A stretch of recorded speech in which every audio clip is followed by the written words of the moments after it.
Event number 3, dash to finish.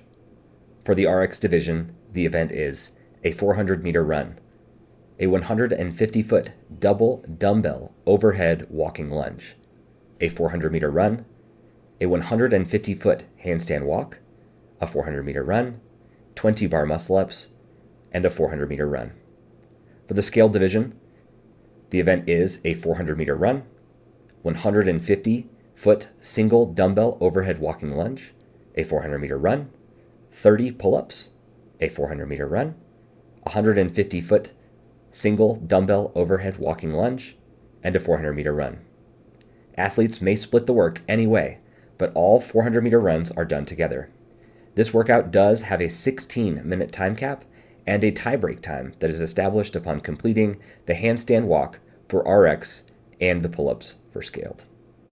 Your score for this event is the time at which you come back to your lane after completing the final 400-meter run, or the reps at the 16-minute time cap.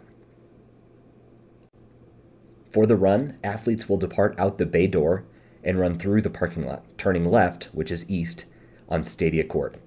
Athletes then turn left to head north on Tuskegee Place. Before reaching Palmer Park Boulevard, athletes will hop onto the turf and run along the path that runs parallel to Palmer Park. There will be clearly marked turn signals where athletes will cut through down to the driveway, rounding the corner back onto Stadia Court, then returning through the parking lot back through the bay doors. Upon re-entering the gym, athletes will bear right and run down an established running lane around the rope line before returning to their lane. This makes the distance equal for all lanes. For the overhead walking lunges, the floor is partitioned into 5-foot segments. Each segment is a rep. The rep must begin on one side of the tape line and concludes with both feet across the next tape line, with both hips and knees extended. Dumbbells must remain overhead in a locked out position. No reps can occur if the dumbbells leave the overhead position before reaching the next tape line. Another possible no rep can occur if the athlete does not come to full extension of the hips at the top of the lunge. Do not shallow out your lunges. Any error committed by the athlete requires them to return to the last successfully completed rep and restart behind that tape line.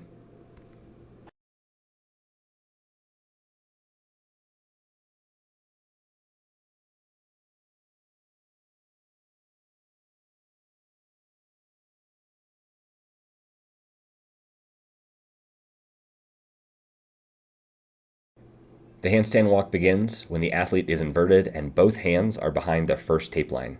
Each rep is completed when both hands of the athlete are clear of the next tape line. No reps occur if the athlete kicks up with hands in front of the tape line or does not have both hands clearly beyond the tape line when kicking down. The floor is marked with 5-foot segments, and each length of the handstand walk is 25 feet. Athletes are permitted to pirouette and stay inverted when starting their next length. Editor's note here, I didn't record enough footage of me doing bar muscle-ups, so you get to see me do the same one over and over. Back to serious. Bar muscle-ups. Starting with arms fully extended and feet off the ground, allowing a kipping motion, you are required to transition through a dip before lockout and finishing with both arms locked out with the shoulders over or in front of the bar. Glide kips, pullovers, and rolls to support are not allowed. Your feet cannot break the plane of the bar in your kip. No reps occur when elbows do not lock out at the top of the rep, the athlete does not transition through a dip, or feet raise above the bar in the kip. Pull-ups. Starting with arms fully extended and feet off the ground, allowing a kipping motion, athletes pull their chin clearly over the bar. Strict pull-ups are allowed, though not encouraged.